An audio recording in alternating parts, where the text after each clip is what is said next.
Looking back, 1904, a peek into the past.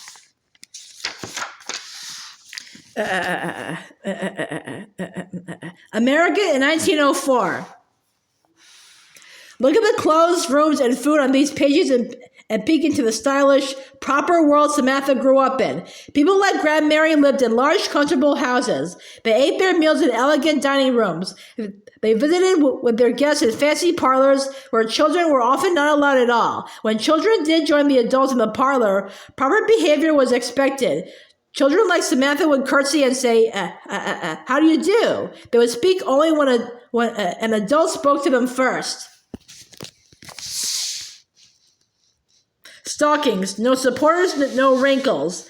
In 1904, proper young ladies like Samantha wore dresses covered with frilly aprons, high-buttoned shoes, and long stockings held up with garters, even when they were playing. They couldn't climb trees in a pair of jeans like you do. In fact, it really wasn't very proper for young ladies like Samantha to climb trees at all. Imagine sitting down to this table for dinner. You would eat soup, fish, 2 kinds of meat, potatoes, vegetables, and several desserts. Your meal might last for 3 hours. It would have taken nearly all day to prepare. The elegance and comforts of proper life in 1904 were possible because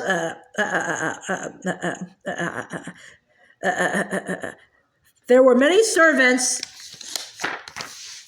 to do the work. A cook like Mrs. Hawkins spent nearly all day making meals for her family. She had to make just about every dish from scratch since there were no refrigerators or freezers and there was very little prepared food like cake mix or canned soup. A maid like Elsa scrubbed the floors and cleaned the sooty gas lamps that lighted a proper home. A manservant like Hawkins tended the vegetable garden in summer and the furnace in winter. He also took care of the horse and fancy carriage that people like Grandmary used instead of a car. The lives of the servants were not very comfortable or elegant. Servants worked long days for little money. Their work was hard because they did not have many of the modern conveniences we have today. Kitchens were usually very hot because stoves had to be kept full of glowing coals even on the hottest summer days.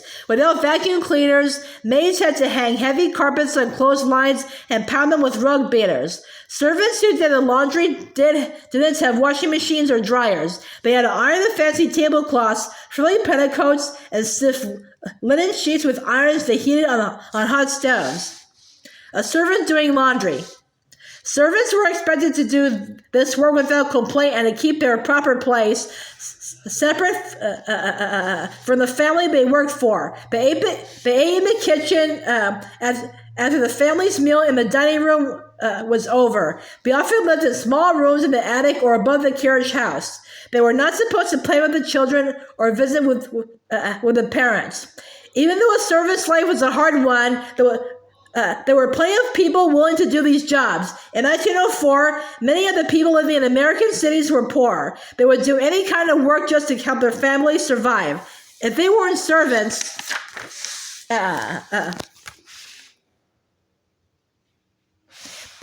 they often worked in factories for long hours and little pay.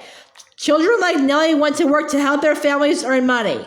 Young ladies like Samantha did not work. Drying dishes or making a bed was not considered a proper thing for them to do. In fact, Grandmary would not have expected Samantha to ever work, even as an adult.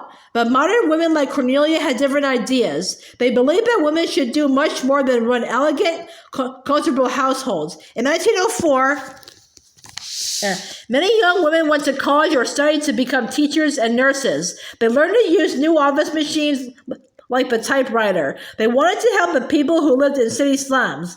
They wanted to be sure that poor children went to school instead of working. They wanted women to be able to vote. Women leaders of 1904. While the rules about what was proper were changing, America was changing in other ways too. Cities were getting bigger and buildings were getting taller. Automobiles were taking the place of horses. Light bulbs were being used instead of gas lamps. Electric irons, vacuum cleaners, and stoves were beginning to make a servant's work easier. To grow up in such a changing world was often confusing, but it was always exciting. Women marched for equal rights.